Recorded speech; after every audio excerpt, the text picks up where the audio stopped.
Viscardi, Bravo. ¿qué tal? Muy buenas tardes. Buenas tardes. Somos así, no, Muchas no, gracias. porque capaz que nos es una denuncia para que nos vengan a internar. No. Muchas gracias por la invitación. No somos ni jóvenes ni... Somos todos jóvenes. Somos todos jóvenes. Me imagino que uno quiere arrancar de una forma muy amena siempre las charlas, pero hay veces que hay temas que nos desbordan, ¿no? Y me imagino lo que debe ser para ti ver literalmente y a veces enterarte de cosas que pasan con nuestros jóvenes, ¿no? Está muy difícil el tema de nuestros niños y adolescentes. Y sí, tenemos indicadores de gravedad. Se mencionaba recién este caso tan triste del niño que entró armado, y cuando uno mira la escena, rastreando me llevaba en primer lugar a pensar que existe el 12 de febrero, que es un día en el que se celebra, digamos, el repudio a la utilización de niños en conflictos armados, ¿no? Uh-huh.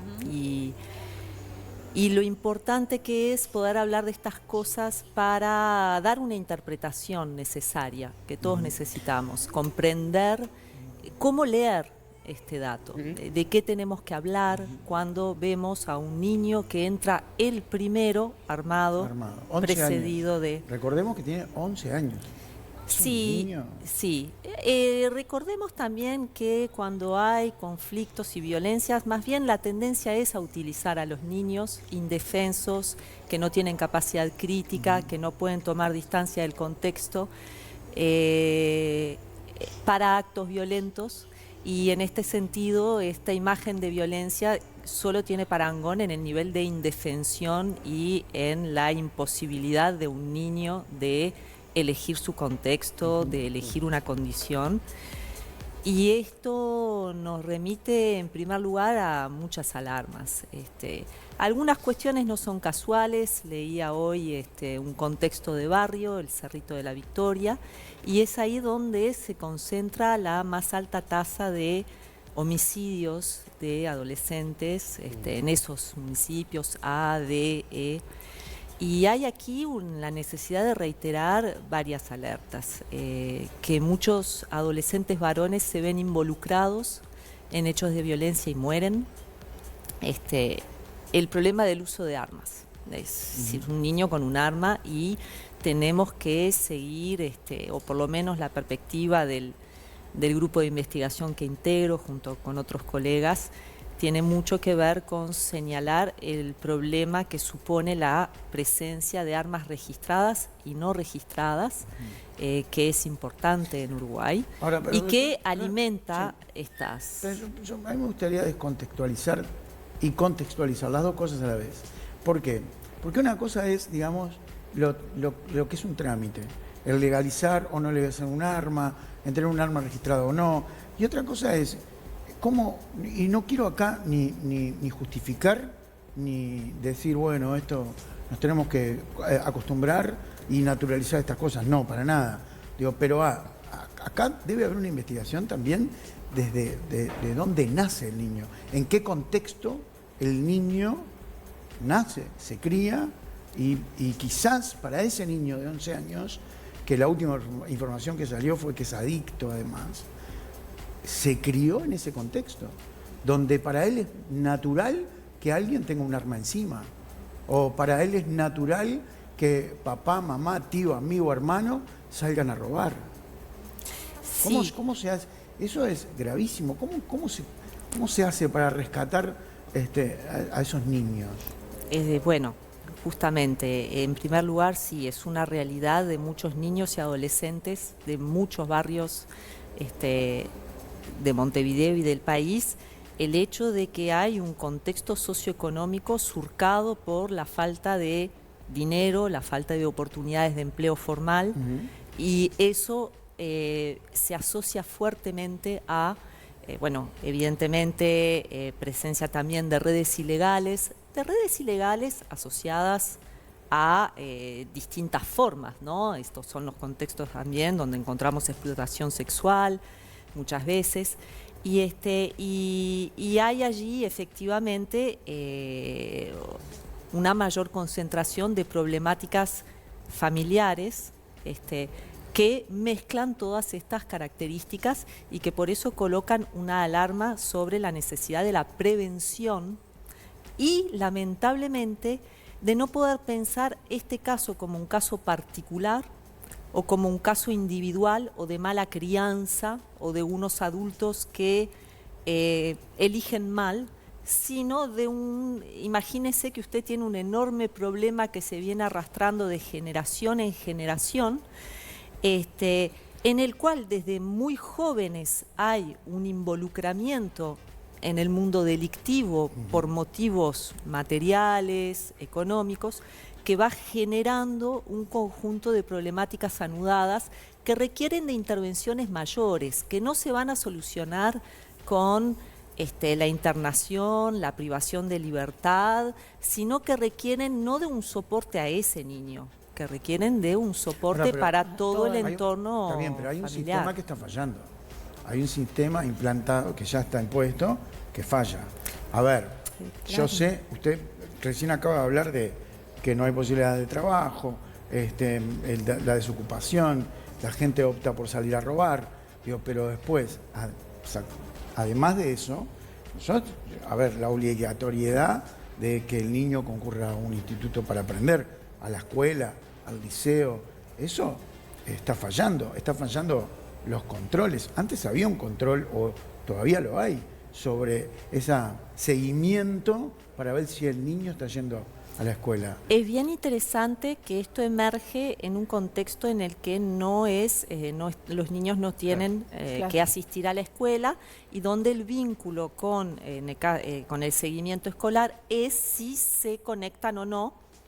Está bien, pero entonces y es de por lo ahora tanto, entonces esto es de ahora. no, digo que es interesante que este caso tan grave surge también en este contexto de falta de escuela que aumenta las chances, que forma parte de los factores que van a conducir a que aumente la violencia y la violencia protagonizada contra niños y jóvenes. Perfecto, entonces ahí vamos ya vamos a el contexto de el momento que estamos viviendo. O sea, que sin preguntártelo me estás contestando. Esto se va a agravar, digo, porque este contexto donde los niños no tienen un control, digamos, de parte del docente, los usan para delinquir. Donde los niños no tienen actividad sostenida. Recordemos que esto no es de ahora, esto pasa hace mucho. Hay evidentemente un contexto histórico de décadas en el cual algunas formas particulares de pobreza en algunos barrios, en los cuales, justamente por la ilegalidad, por la pobreza, sectores que tienen condiciones de explotar económicamente a niños y jóvenes, porque en realidad yo no sé si es que no hay dinero, o la mayoría de las formas de enriquecimiento en algunos territorios de la ciudad tienen que ver con redes ilegales en las cuales circula dinero, pero a través de actividades ilegales. Es la cultura del delito. La informalidad determina que en la ilegalidad los que son más explotados, porque no tienen condiciones críticas, condiciones de elegir, porque vienen en condiciones ya débiles, participan de este negocio y justamente son los que aparecen después de esta manera. Y las condiciones, digamos, cuando uno hace entrevistas o habla con las personas, es decir, nosotros muchas veces a algunos estudiantes universitarios les vamos a decir, hay aquí un joven de 22, 23 años. Sin embargo, cuando se analiza el delito se dice un adulto, un mayor de 19. Y el otro día yo escuchaba, con motivo de la celebración del Día Internacional del Niño, al director de la librería Diomedes, que recordaba la cuestión de la libertad y recordaba las palabras de Locke, y Locke decía que la libertad es para aquellos que tienen los recursos. Pero cuando no hay recursos, cuando ya hay, digamos, una acumulación histórica de necesidades y de problemas en los cuales la muerte, cuando hablamos con adolescentes de estos barrios, ellos conocen 3, 4, 5 personas que han muerto y han visto matar. Muchos relatos, porque aquí aparece muchas veces el relato del que tomó un arma, del que mató, y escuchamos poco los relatos de los que resisten, de los que no quieren entrar en estas redes y que justamente también son hijos, padres, hermanos, primos, tienen lazos familiares y de solidaridad. Y qué difícil que es construir, porque siempre hablamos del que roba, del que entró en una rapiña, pero nunca hablamos de las dificultades que tienen para sostener estudio, trabajo, pareja, aquellos que en esas circunstancias deciden tener otra vida. Si nosotros hiciéramos esa lectura de lo difícil que es sostener el modelo de normalidad o de moralidad, tal vez podríamos encontrar una explicación que nos dé cuenta. Estoy hablando de comprender, no estoy hablando de soluciones, no estoy hablando de respuesta, pero la comprensión es lo fundamental. Si uno ve esta imagen y lo que cala es que hay niños peligrosos en Uruguay, probablemente exista una alarma y un temor fundado seguramente en otros casos que puedan existir, y eso solo va a alimentar respuestas represivas. Y nosotros tenemos que tener también una perspectiva de comprensión de que ningún ser humano desea estar atrás de un arma, que a pesar de la violencia delictiva, y no lo queremos, y compadezco a los comerciantes involucrados, a todas las personas que sufren algún tipo de violencia, y por eso es importante una política de seguridad, pero de seguridad humana, en la cual lo vemos día tras día. Las medidas privativas de libertad, las sanciones contienen, son necesarias, hay un contexto, pero no resuelven el problema de fondo. Por eso usted me dice que es histórico. Y un día salen, ¿no? Aparte. Entonces, y vuelven a su círculo. Creo que tenemos que empezar a leer otras historias, y no hay una panacea de una solución. Ahora, sí, los contextos de crisis económicas aumentan la violencia, el homicidio y los suicidios, porque los problemas de armas de fuego también se vinculan con otro problema que afecta particularmente la mortalidad de los adolescentes varones pobres, que atrás del temor que producen debemos recordar que son las mayores víctimas de nuestro modelo social capitalista. La cantidad de muertes de varones adolescentes en conflictos en los que hay armas, en rapiñas, en homicidios, es preocupante en Uruguay. Entre ellos, ¿no? Claro. En conflictos que escuchamos y vemos no en los noticieros muy seguido. No son conflictos entre ellos, no es una pelea de adolescentes entre dos barrios de adolescentes, son complejos entramados de tensiones barriales que de fondo tienen por explicación una circunstancia económica y social penosa para muchos adultos que tienen ya ellos muchas dificultades en cumplir con lo que la sociedad demanda de un adulto, o sea, tener un empleo formal, tener condiciones psíquicas de calma para poder evaluar decisiones razonables, poder conducir una familia con los recursos que eso supone. Por ejemplo, imagínese en los hogares que no tienen conectividad, computadora, fuentes laborales estables, organizar una vida escolar que debe circular entre cuatro paredes. Ya es difícil para por lo menos la mitad de los hogares de la ciudad sin estar en condiciones de precariedad. Ahora, tú, junto a otros sociólogos, ¿no? Sí. Se agruparon, se juntaron para estudiar esto, para estudiarlo. O sea, y de esto que estamos charlando recién, uno puede sacar alguna conclusión muy traída de los pelos, porque ustedes están en el tema todavía, ¿no? Pero bueno, si todo se remite o todo se resume en la falta de trabajo, uno lo que hace es derivar el problema. ¿El problema se deriva a quién? Todo se resume a un conjunto de condiciones de vulnerabilidad, de los cuales prácticamente la falta de empleo formal, porque a veces trabajo hay, muchos adolescentes consideran algunas actividades o los tipos de trabajos que hay son muy duros, se remuneran muy poco y muchos de ellos los ejercen y tienen voluntad de trabajo. Lo que ocurre es que las características de los empleos que se ofrecen allí o las actividades a cambio de las cuales se ofrece dinero determinan que muchos de ellos se cansan o son, permanentemente lo que ellos relatan es que se les ofrece participar de actividades delictivas. Más bien tienen que hacer un esfuerzo para no participar de eso. Donde van a ganar, Claro. donde van a ganar más Plata. que ese jornalcito que ganan, donde van a tener el respeto de sus pares, seguramente la consideración de sus pares, cosa que en el trabajo formal no la van a tener, donde en el barrio van a tener un estatus que no lo tendrían nunca, seguramente, si solo se quedaran con lo formal, ¿no? Y donde Este, rápidamente van a ser formalizados por un delito penal, van a ser privados de libertad y se va a alimentar un circuito Y social ahí está el sello en la frente, Claro. digamos que no es resultado de lo que pasa en un barrio de algunas personas, sino de un modelo social Exacto. capitalista que sigue teniendo la desigualdad social, los problemas de clases sociales y formas de pobreza extrema presentes en América Latina, donde nuestra diferencia está en las altas tasas. Uruguay en promedio siempre ha tenido algunos equilibrios, digamos, que lo posicionan mejor que Brasil, eventualmente, pero las tasas de homicidio, si uno lo lee con la historia del suicidio, que le quita el debate sobre pobreza, pero que tiene rasgos en común, la tendencia de los varones a actuar, la tendencia de los varones a involucrarse en cuestiones violentas y a tener armas.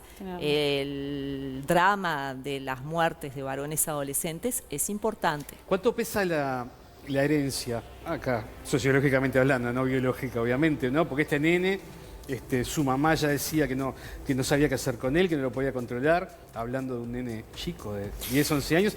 Probablemente esa mamá, no sé, digo, hay una cuestión generacional, se va transmitiendo Mirado esto. con esa lectura, los problemas de niños y adolescentes adictos no son patrimonio de este sector social, ni del Cerrito de la Sí, Victoria, claro. ni de estos municipios. Claro. Estos problemas, que son problemas de la sociedad contemporánea, el acceso a las drogas, el consumo temprano de drogas, las adicciones a drogas legales o ilegales, pero las legales también, seguimos siendo una sociedad muy medicalizada, una sociedad con altos niveles de depresión. La diferencia está porque si usted va a los barrios y a los sectores acomodados va a encontrar a muchas madres que no saben qué hacer con sus hijos que tienen problemas. Por lo tanto, ¿cuál es la diferencia con este niño? Que puede empezar más temprano por una cuestión de control menor, de el problema de este O que niño, no por tiene lo que- tanto, o que no tiene que salir a delinquir para comprar. exacto, la que droga. robando en la billetera de papá o de Por mamá eso. o sacando Esa dinero, es la diferencia. Después es igual. hay, digamos, posibilidades de situar el asunto en otro discurso. Por lo tanto, si razonamos de esta manera, entendemos que el problema que hay allí no es un problema de drogas, en el sentido de que ese problema pueda aparecer en otros entornos, sino de que la fuente de sobrevivencia los coloca en un circuito en el cual todo ese contexto social, los niños y los jóvenes vulnerables a la violencia que son los padres de estos niños. Yo entrevisté en mi tesis de doctorado en el año 2004 a adolescentes que tenían en aquel entonces privados de libertad 13 y 14 años. Las historias de vida de esos adolescentes eran terribles. Estaban siendo padres. Probablemente los padres de estos niños que escuchamos hoy. O ya los abuelos. Pueden ser los padres de los adultos que vemos en el video. Si yo tomo esas historias y pienso que esa persona estaba teniendo hijos, como la mayoría de los seres humanos tenemos hijos, muchas veces sin resolver historias anteriores y por eso reproducimos dramas, pero que no quedan puestos en la escena social, de esa manera. Bueno, lo que ocurre allí es que lo que hay que comprender son las particularidades que la explotación criminal tiene sobre los adolescentes y jóvenes y los efectos mortales que tienen sobre ello. Y de esa manera, sí, a este niño entendemos que hay que protegerlo, que es un niño que está vulnerable, que esa enorme capacidad de ejercicio de la violencia, nosotros nos preguntamos si, digamos, la pirámide demográfica en estos barrios es la misma que el resto del Uruguay, dada la enorme cantidad de varones que mueren en estas circunstancias. Y al lado de eso, siempre aquí no hay mucho avance de género, ¿no? Hay pocos datos respecto de explotación sexual de varones, pero la cuestión de la explotación sexual de las mujeres y de las niñas y de las adolescentes es el correlato, porque existe también esa suerte de división de la explotación hace 20 años atrás y hoy la explotación sexual sigue siendo una opción natural, que las niñas tienen que descartar para poder defender otras trayectorias en muchos barrios. Me queda muy poquito tiempo, pero uno siempre cuando tiene este tipo de charlas, con una profesional como tú, y sabiendo que están trabajando con este tema, la pregunta que se hace es, ¿hay esperanza? ¿Hay una esperanza de que estas personas, estos niños y niñas puedan salir de ese... Sí, claro. Ojo, no estoy hablando de sacarle el niño a ninguna familia ni nada, de que se pueda solucionar, que puedan tener una vida sana, digna y que no tengan que salir a robar. Yo sé que acá podemos irnos otra vez a la falta de empleo, a lo que vienen arrastrando, pero hay una lucecita donde... Siempre hay una lucecita, sobre todo si nos detenemos a mirar tanto a los que necesitan ayuda por estar en la situación de violencia extrema, como a todos aquellos que viven esos contextos y quieren salir del contexto porque tienen miedo, porque viven traumatizados, porque ven muertes, porque ven asesinatos, porque ven sufrimiento, porque ven dolor, porque trabajan en trabajos duros. Sí se generan las redes, sí se generan apoyo para todos aquellos de los cuales no se habla cuando se habla de esos barrios, que quieren salir, que quieren sacar sus familias adelante. Hemos llegado en este grupo, en el que estamos trabajando con varios colegas, Gabriel Tenenbaum, Mauricio Fuente, Ignacio Salamano, Fabián Espíndola. Hemos estado reflexionando mucho, escuchando mucho, y nos ha dado la sensación que estos adolescentes están presos en estos barrios y tienen enormes dificultades para salir de las redes delictivas y tienen conciencia de eso. Y sin apoyos externos no hay forma. Y la sociedad lo necesita, porque como en la novela brasileña, donde buenos y malos están en todos lados y donde la favela siempre va a afectar al barrio rico por una cuestión de cercanías, este no es un problema que nosotros podemos ponerle un muro y contenerlo, porque mucha gente entiende que, que si se pone un muro, que hay privación de libertad, y que, este es un argumento terrible que estoy diciendo, pero no. Ahora, tarde o temprano nos va a Hoy no hay un muro. Obvio.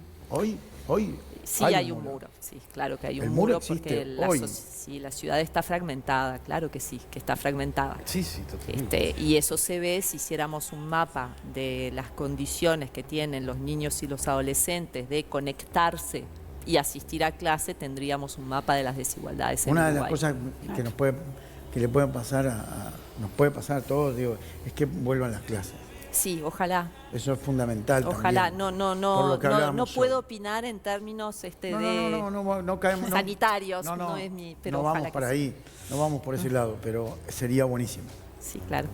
Por este contexto del que estamos hablando, sería buenísimo que los chicos fueran. Sería buenísimo eso, también que continúe profundizándose cambios ideológicos en el sistema de justicia juvenil, que las instituciones de protección a la infancia puedan contar con más recursos educativos, que se pueda contar con terapia. Fíjese que un niño que tiene un problema de adicción a los 11 años de edad necesita terapia y necesita medicación, necesita un soporte.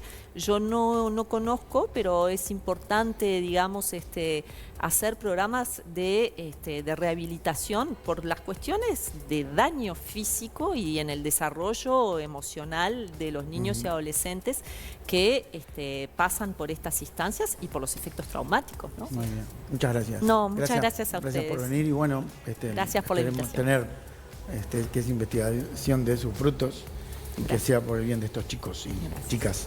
El aplauso para la doctora Niglia. Gracias.